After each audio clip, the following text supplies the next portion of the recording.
The need in every heart and life is to trust in God completely.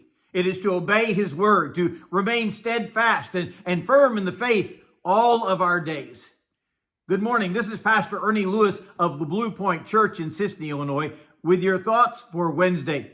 When we search the scriptures for those who have remained faithful to the Lord despite their circumstances and have continued to serve him all through their lives, we find some men and women who have laid down a great path for us to follow.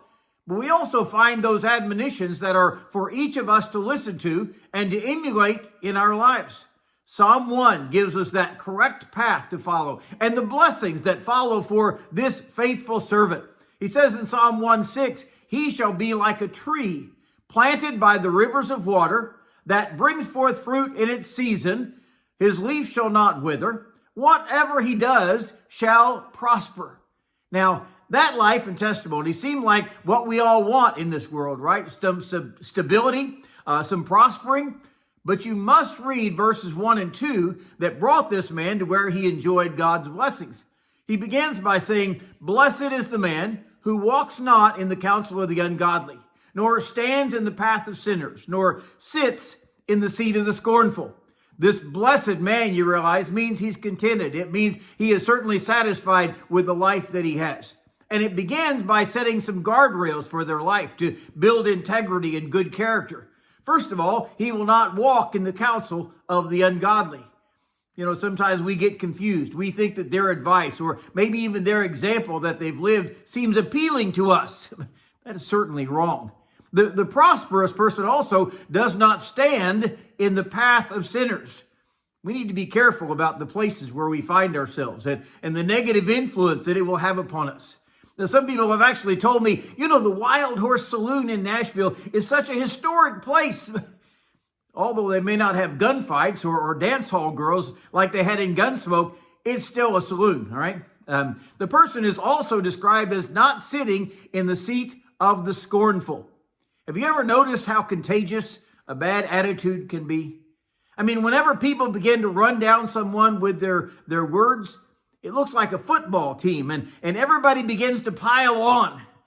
This is dangerous progression downhill, where one walks in the counsel of the ungodly, and then he stands in the path of sinners, which calls for lingering there. And finally, he just sits or resides among the scoffers. The real contrast in verse 2 says, "But his delight is in the law of the Lord, where he meditates both day and night." Rather than getting our influences from an ungodly world, let's seek God's guidance and his direction for us. Psalm 1 says he meditates there day and night. Before we go to bed, we need to spend some time in God's word. When we rise in the morning, we need to spend some time. And the idea of meditating means we spend that time, okay? We think about what God has said in his word and certainly how it applies to our life today.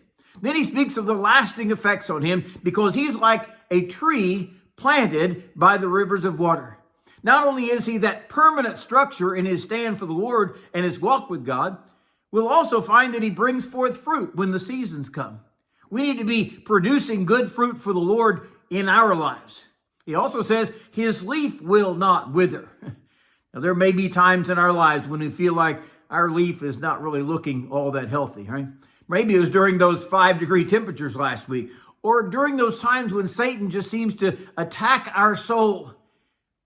Not only will we remain strong whenever we have that healthy attitude, whatever we do will prosper for the Lord's work.